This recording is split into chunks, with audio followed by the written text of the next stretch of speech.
Hello and welcome to my channel Sidra's cosy corner. ये देखिए जी, हम आज क्रीम व्हिप कर रहे हैं विदाउट मशीन।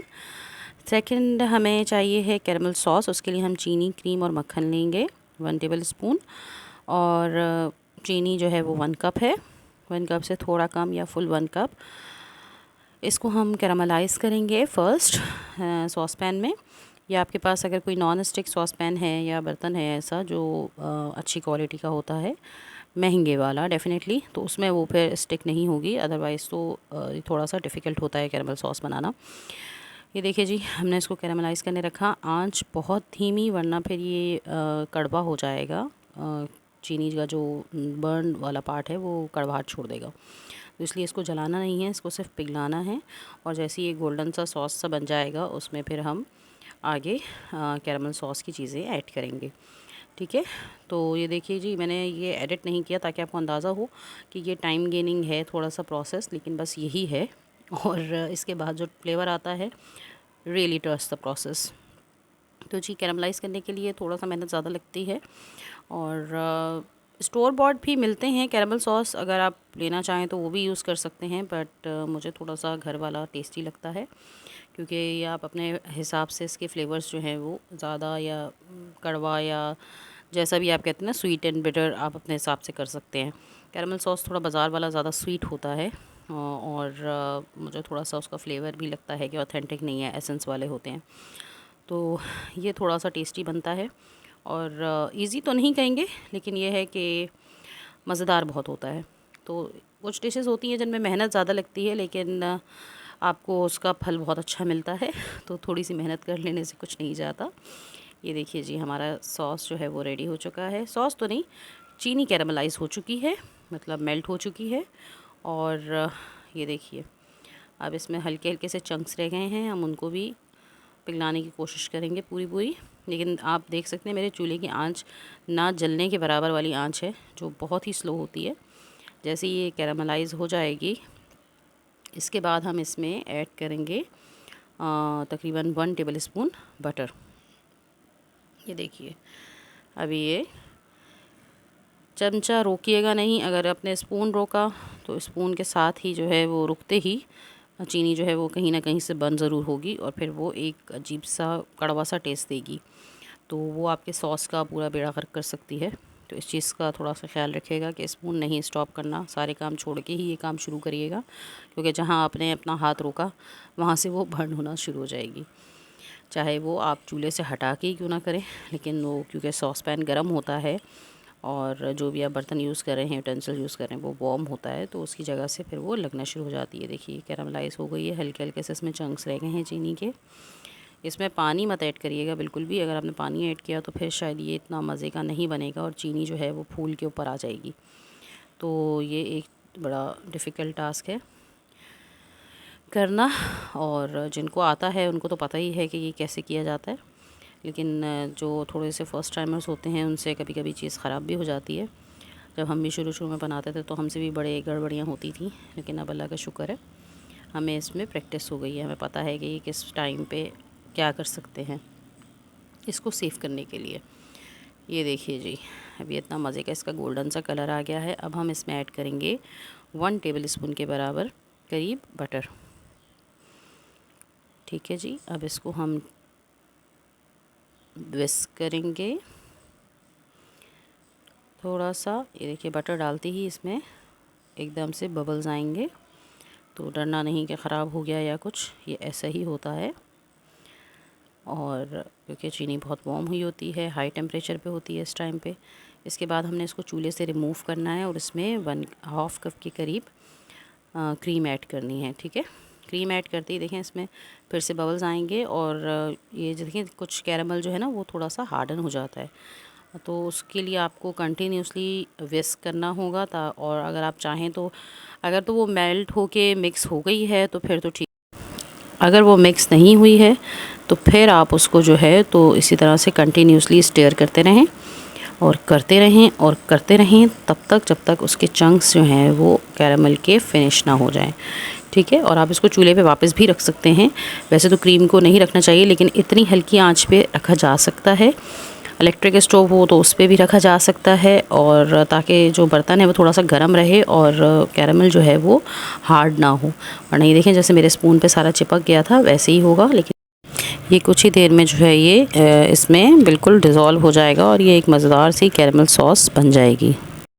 इसमें एक स्टेप ये कैरेमल सॉस है और सेकेंड स्टेप जो है वो है क्रीम को व्हिप करना। अगर आपके पास ब्लेंडर है तो आप उसमें कर सकते हैं, जग में या हैंड बीटर में नहीं होगा, हैंड ब्लेंडर में नहीं होगा, बीटर में हो जाएगा, जिससे हम केक वगैरह बीट करते हैं, केक का बैटर बनाते हैं, उससे तो बहुत आराम से हो जाता है।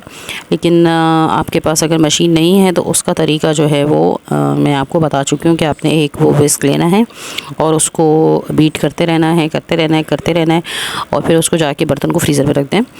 थोड़ी देर बाद दोबारा निकालें, जब बर्तन कोल्ड हो जाएगा तो आप उसको दोबारा से विस्क करें। 2-3 बार ऐसे ही आप करते रहेंगे तो जल्दी हो जाती है। अगर आपके पास बीटर है तो आप बीटर से कर लें, वो ज़्यादा आसान है, लेकिन जिनके पास नहीं है उनके लिए हाथ का हैंड विस्क जो है वो काफ़ी मददगार साबित होगा। सेकेंड ये कि व्हिपिंग क्रीम के लिए आप आइस बोल भी ले सकते हैं, मतलब बर्फ़ को डाल के और उसके ऊपर आप बर्तन रखें, डबल बोलिंग सिस्टम कर सकते हैं कि नीचे आइस बर्तन में रखें और उसके ऊपर आप अपना बर्तन रख के तो विस्क कर लें, तब भी जो है वो जल्दी हो जाएगा, मतलब वरना 15 और 20 मिनट्स तो हो जाएगा उस तरीके से भी, क्योंकि आइस जैसी मेल्ट होना शुरू होती है क्रीम में तो वो जो है फिर विस्क नहीं होती है, तो आपको उसको बार बार बर्तन को कोल्ड रखना होता है बस, तो आपकी व्हिपिंग क्रीम बड़ी अच्छी से बन जाती है। देखिए मैंने जो है वो वही प्रोसेस किया कि मैं इसको फ्रीज़र में रख रही थी और फिर बार बार लाके इसको विस्क कर रही थी, तो ये बहुत अच्छे से विस्क हो गई थी। ये देखिए लास्ट स्टेप हमने इस तरह से, ये देखिए साइड्स इसकी जम गई थी क्रीम की। तो ये व्हिपिंग क्रीम है बाय द वे, ये सादी प्लेन क्रीम नहीं है जो मिल्क पैक की आती है, ये व्हिपिंग क्रीम के नाम से आपको मार्केट में हर ब्रांड की मिल जाती है। आप किसी भी शॉप से ले सकते हैं जिसके पास होलसेल की शॉप्स होती हैं या स्टोर बॉट आप लेना चाहें तो। व्हिपिंग क्रीम विपी करके एक ब्रांड है, उनकी भी आती है, तो आप वो यूज़ कर सकते हैं। ये देखिए एक नॉर्मल सा प्रोसेस है, इसमें ज़्यादा कुछ नहीं है। अच्छा जी, व्हिपिंग क्रीम में हम शुगर ऐड नहीं करते क्योंकि उसके, या तो आप पैकेजिंग पढ़ लें, मोस्टली में जो है वो शुगर एडिड होती है, आइसिंग शुगर उसमें एडिड होती है, तो आप पैकेट पे ज़रूर ये बात पढ़ लीजिएगा कि अगर उसमें शुगर एडिड ना हो, कुछ में नहीं होती, मोस्टली में होती है, तो अगर उसमें शुगर एडिड ना हो तो फिर आप उसके हिसाब से फिर शुगर भी ऐड करेंगे उसके अंदर, और शुगर जो है वो आइसिंग शुगर ऐड होती है व्हिपिंग क्रीम में, अगर एडिड ना हो तो वो फिर आपको अलग से परचेज़ करनी पड़ेगी।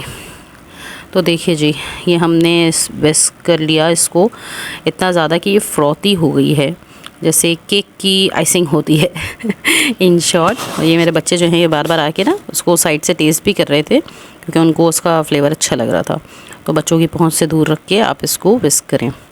ये देखिए ये फ्रॉती हो गई है काफ़ी ज़्यादा। हैंड बीटर भी यूज़ किया जाता है, लेकिन मैं अगर आप लोगों को उन लोगों के लिए बना रही हूँ वीडियो जिनके पास इक्विपमेंट्स नहीं होती हैं घर में और हम सोचते हैं कि हम ये रेसिपी कैसे बनाएंगे, तो ये नॉर्मली मैनुअली भी बनाई जा सकती हैं, इसमें कोई इतनी हार्ड एंड सीक रूल्स नहीं हैं, आप जो चीज़ बनाना चाहें बना सकते हैं। अच्छा जी, इस रेसिपी में हम ये जो कैरामल सॉस बनाया था इसका हाफ पार्ट जो है वो हम व्हिपिंग क्रीम के अंदर ही मिक्स करेंगे।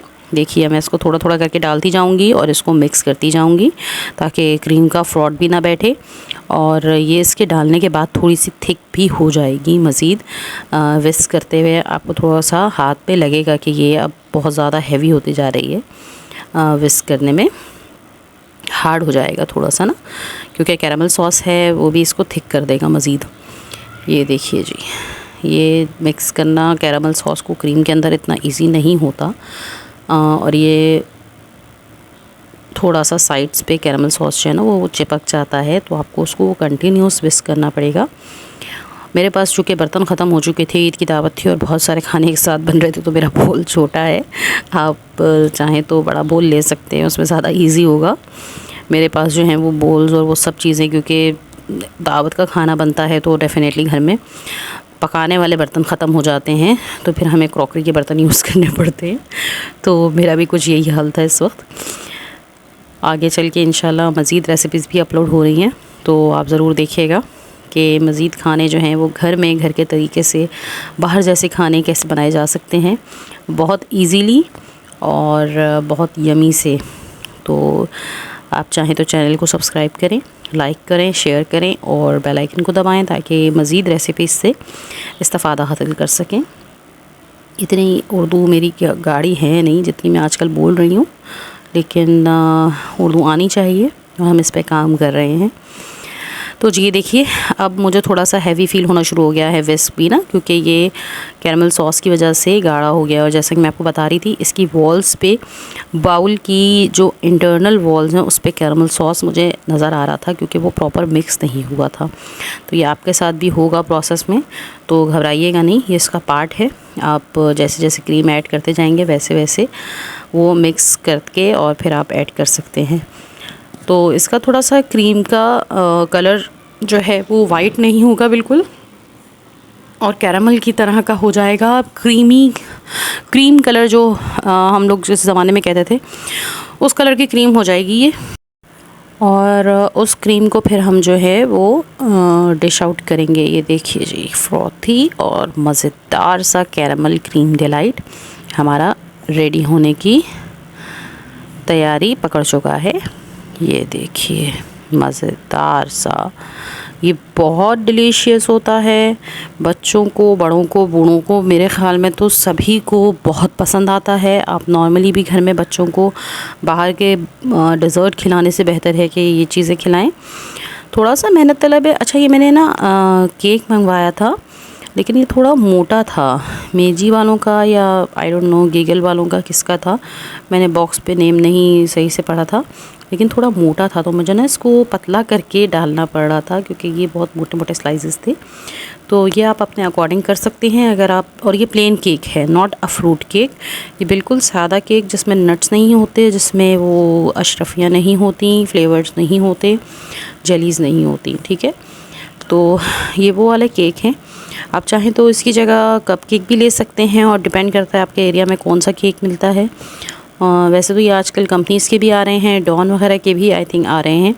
तो ये वही वाले केक हैं, टी केक, जो सिंपल प्लेन केक्स होते हैं। थोड़े हार्ड होंगे तो ज़्यादा मज़े के होंगे। बहुत ज़्यादा सॉफ्ट वाले केक जो हैं वो उसमें डिज़ोल्व हो जाते हैं डेज़र्ट्स में। तो बेहतर है कि आप किसी बेकर का केक लें। ये भी किसी पैकेजिंग के केक थे, लेकिन ये थोड़ा हार्ड था, इतना ज़्यादा सॉफ्ट स्पंजी नहीं था। आप चाहें अगर बेकिंग करने वाले हैं तो आप घर में भी बेक कर सकते हैं, और ये वाले केक्स वैसे सैंडविच मेकर्स में भी बनाए जा सकते हैं। लेकिन जब काम ज़्यादा हो तो बेहतर है कि आप बाहर से ही मंगवाएं, क्योंकि फिर वो एक और हैज़ल क्रिएट हो जाता है कि आपको ये चीज़ भी बनानी है। देखिए जी, ये 1 पैकेट का मैंने केक पूरा इसकी लेयर में लगा दिया है, एक लेयर में। अब हम इस पे कैरामल सॉस ऐड करेंगे। आप चाहें तो पाइपिंग बैग भी यूज़ कर सकते हैं, बट मैं चूँकि नॉर्मली रेसिपी बता रही हूँ तो मैंने पाइपिंग बैग इस वक्त यूज़ नहीं किया था, क्योंकि वो हर किसी के पास नहीं होता, और मोस्टली घरों में नहीं होता, नॉर्मल फैमिलीज़ में। ये देखिए जी, मैं आपको स्पून से बता रही हूँ।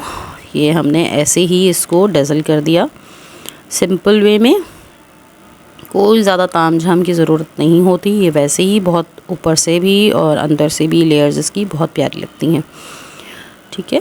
तो ये देखिए, हमने स्पून से मदद से कैरामल सॉस को इसके ऊपर स्प्रेड कर दिया। पाइपिंग बैग से आप करेंगे तो आप लाइन बाय लाइन पर केक उसको डेज़ल कर देंगे, ठीक है। पाइपिंग बैग से अगर करेंगे तो पाइपिंग बैग की नोज़ल को पतला रखिएगा, वरना कैरामल सॉस बहुत ज़्यादा उसमें चला जाएगा और फिर वो इतना ज़्यादा कुछ मज़ेदार फ्लेवर शायद ना दे। तो कैरामल सॉस की लिमिट पे कंट्रोल रखिएगा। मैंने स्पून से डाला है क्योंकि मोस्टली लोग स्पून से यूज़ करेंगे। I can understand these things. अब ये देखिएगा, मैं इस पर क्रीम की लेयर लगा रही हूँ। ये इतनी ज़्यादा फ्रॉथी हो गई थी, मैंने कैरामल सॉस मिक्स करने के बाद इसको फ्रीज़र में नहीं रखा था, क्योंकि मैंने फिर फ़ौरन ही इसको डिश आउट कर दिया था। अगर आपने फ़ौरन डिश आउट ना करना हो तो कैरामल सॉस को मिक्स करने के बाद क्रीम को, व्हिपिंग क्रीम को वापस फ्रीज़र में ज़रूर रख दिएगा, वरना ना फिर ये इतनी मज़े की नहीं रहेगी, बैठ जाएगी, फ्रॉथ बैठ जाएगा, या आप कह सकते हैं क्रीम ख़राब हो जाएगी और आपको फिर से दोबारा मेहनत करनी पड़ेगी विस्क कर करके इसको क्रीम को दोबारा बहाल करने के लिए। ये देखिए, मैंने स्पून से ही इसको स्प्रेड कर दिया। आप व्हिपिंग क्रीम के लिए भी पाइपिंग बैग यूज़ कर सकते हैं, जो उसका मोटा वाला नोज़ल होता है वो यूज़ करके, या जैसे भी आपको मुनासिब लगे। मैंने स्पून से ही ऐड किया था, विस्क हटा के, और ये नॉर्मली जैसे हम डिशेस सर्व करते हैं मैंने वही किया था। ये देखिए, मैं इसको स्पून से ही स्प्रेड कर दूँगी। आप चाहें तो पाइपिंग बैग से इसको डिज़ाइन करके भी यूज़ कर सकते हैं। लेयर को, मोटे वाले लेयर को आप इक्वली बैलेंस करके लगा सकते हैं। डिपेंड करता है, डेकोरेशन आप लोगों पे अपनी डिपेंड करती है, आप लोगों की अपनी वो होती है, क्या कहते हैं, आपकी अपनी डेकोरेशन होती है कि आप उसको कैसे डिज़ाइन कर रहे हैं, कैसे डेकोरेट करना चाहते हैं, या आपकी अपनी स्किल्स होती हैं। कुछ बच्चियों को शौक़ होता है तो वो उसको डिज़ाइन भी कर लेती हैं, लेकिन हम नॉर्मली इसको ऐसे ही रख देते हैं क्योंकि और बहुत काम होते हैं और हमें एक चीज़ नहीं करनी होती। तो ये ईद का फ़र्स्ट डे था और मैं ईद के फ़र्स्ट डे सेकेंड डे की दावत की तैयारी कर रही थी। That was almost night. और मैं इसको डेज़र्ट को रात में तैयार करके रख दिया था, तो ये नेक्स्ट डे बहुत ही मज़े का सेट हुआ था। लेकिन बस ये याद रखिएगा कि जब आप इसको सेट करने के लिए फ्रिज में रखें, और फ्रिज में चूँकि काफ़ी ज़्यादा चीज़ें होती हैं, वेजिटेबल्स भी होती हैं, हर चीज़ होती है, तो आप इसको ऊपर से रैप ज़रूर कर दें या कवर करके रखें, जैसे भी रखें, लेकिन इसको ऊपर से प्रॉपर कवर करके रखें ताकि क्रीम में, क्योंकि क्रीम का फ्लेवर बहुत सॉफ्ट होता है और वो चीज़ों की स्मेल को एब्जॉर्ब कर लेती है, तो इस चीज़ का ख्याल रखें। ये देखिए जी, हमने इस पे सेकेंड लेयर लगाई। मैंने 2 केक्स लगाए थे, पैकेट्स वाले जो होते हैं, गत्ते का पैकेज में आती है, एक टी केक, दूसरा टी केक। बेकरी वाले थोड़े बड़े होते हैं तो वो आप अपने अंदाज़े से लगा सकते हैं। मेरे 2 केक्स लगे थे इस एक डिश में, ठीक है। अब ये हम फिर वही करेंगे, कैरामल सॉस डालेंगे, ऊपर से स्प्रेड करेंगे अनइवनली, अननोटिसेबली, कोई ज़्यादा डिज़ाइनिंग नहीं, कुछ नहीं, ये नॉर्मल ही है। ये देखिए जी, हमने इसको प्रॉपर स्प्रेड कर दिया, कहीं ज़्यादा कहीं कम। बाकी जो खाने वाले हैं उनकी किस्मत, किसी के मुंह में ज़्यादा कैरेमल आएगा, किसी के कम आएगा। डिश के अंदर ऐसा कुछ नहीं होता, डिश का फ्लेवर सेम ही होता है, और बस केक्स को ऊपर से कवर करना होता है थोड़ा थोड़ा सा, और ये जो है वो पूरे पे ही फ्लेवर आ जाता है, ठीक है। और ये 1 कप कैरामल सॉस आप अगर बना रहे हैं ना 1 कप शुगर से, तो ये इनफ होती है। इससे ज़्यादा कैरामल सॉस तो फिर वो बहुत ज़्यादा मुझे लगता है कड़वाहट दे देगी या कुछ कर देगी। हाँ, आप इसके साथ क्रंच बना सकते हैं शुगर का ही, या अगर आप चाहें तो कैरामल स्वीट्स जो मिलती हैं, कैंडीज़ मिलती हैं, वो आप ऊपर से डेज़ल कर सकते हैं। मैंने नहीं की थी, और क्योंकि मेरे घर में बच्चे भी थे, और बच्चे जो हैं वो क्रंच को स्टोन समझ लेते हैं, बहुत यंग बच्चे होते हैं तो। लेकिन ये कि क्रंच वगैरह भी बहुत अच्छा फ्लेवर देता है। ऊपर से अगर आप ऐड करना चाहें डेकोरेशन के साथ तो वो कर सकते हैं। आप इसमें काजू की टॉपिंग ऐड कर सकते हैं, वो बहुत प्यारी लगेगी और मज़ेदार भी लगेगी। कैरामल काजू की जो टॉपिंग होती है वो बड़ी टेस्टी लगती है बाज़ डिशेस में। तो आप रोस्टेड आलमंड्स की, रोस्टेड काजूज़ की, नॉट आलमंड्स, रोस्टेड काजूज़ की टॉपिंग भी ऐड कर सकते हैं इसके ऊपर। ये देखिए, हमने सारी क्या क्रीम है, विपिंग क्रीम थी, उसको हमने क्लीन करके, ये प्रोसेस वैसे आप स्पैचुला के ज़रिए भी कर सकते हैं, बल्कि करना चाहिए। आई डोंट नो मैंने क्यों नहीं किया, बट होता है जब काम ज़्यादा होता है तो आप चीज़ें जो हैं वो भूल जाते हैं निकालना और उनको यूज़ करना। जो हाथ लग जाए बस यूज़ करें और ख़त्म। अब देखिए, मैं इसको ना स्पून से ही स्प्रेड कर रही हूँ इवनली, ताकि मैं इसको फिर डेकोरेट कर सकूँ। ये देखिए जी, बाउल को मैंने पूरा जो है वो जितना मैं स्पून से उठा सकती थी मैंने उठाया था, और फिर जो है मैंने इसको बाउल को पीछे बच्चों को दे दिया था ताकि वो भी इंजॉय करें। आखिर घर में डेज़र्ट बन रहा है तो बच्चे कुछ तो करेंगे। जैसे पुराने ज़माने में बच्चे खीर का पतीला चाटते थे, तो आज के बच्चे जो हैं वो क्रीम का बाउल चाटते हैं। ये देखिए जी, ये हमने इसको स्प्रेड करने की कोशिश करी डिज़ाइनिंग के साथ, मगर नहीं हुआ। फिर हमने दोबारा ट्राई किया और ये इतना मज़े का डिज़ाइन बन गया। अब हम इस पे जो है वो कैरामल स्प्रेड करेंगे अनइवनली, अननोटिसेबली, कि वो कैसे स्प्रेड हो रहा है। जो होगा देखा जाएगा सोच के हमने इसको ऐसे करके स्पून से डाल दिया, क्योंकि इक्विपमेंट्स हर किसी के पास नहीं होते। ये पाइपिंग बैग से करेंगे तो बहुत प्यारा लगता है, आप खूबसूरती से भी कर सकते हैं, अपने हिसाब से डिज़ाइनिंग कर सकते हैं। पर नहीं है पाइपिंग बैग तो आप ऐसे स्पून से भी कर सकते हैं। कहीं ज़्यादा जा रहा है, कहीं कम गिर रहा है, साइड्स पे अनइवनली मैंने उसको ऐसे ही डेज़ल कर दिया। क्योंकि देखिए, सिंपल सी बात है कि या तो हर वक्त नहीं होते या किसी के घर में होते ही नहीं हैं। तो इसका ये मतलब तो नहीं है ना कि हम डिश को प्रेजेंटेबल नहीं बना सकते। तो बस ये सिंपल वेज़ जो हैं वो इसीलिए बता रही हूँ ताकि आपको ये बात पता चल जाए कि हम बहुत सिंपली चीज़ों को बहुत प्रेजेंटेबल बना सकते हैं और स्वीट्स को स्पेशली बहुत प्रेजेंटेबल बना सकते हैं। जिस चीज़ के रेस्टोरेंट वाले हमसे हज़ारों रुपए लेते हैं, आप किसी भी रेस्टोरेंट में चले जाएं, बहुत ही नॉर्मल से डिज़र्ट्स होते हैं जो बहुत खूबसूरत बना के पेश कर दिए जाते हैं हज़ारों रुपए में हमें। तो ये देखिए, ये सिंपल सा प्रोसेस है। टेक्निक्स भी हैं इसकी, आप देख सकते हैं पाइपिंग बैग से भी करके, और डिफरेंट आप इस पर क्रंच ऐड करें, आप इस पर डेकोरेशंस ऐड करें, इफ़ यू वांट टू तो ज़रूर करें, किसने मना किया। ये देखिए जी, हमने ये डेज़ल किया, इसके बाद नाइफ़ से इसको अनइवनली स्प्रेड कर दिया पूरे को।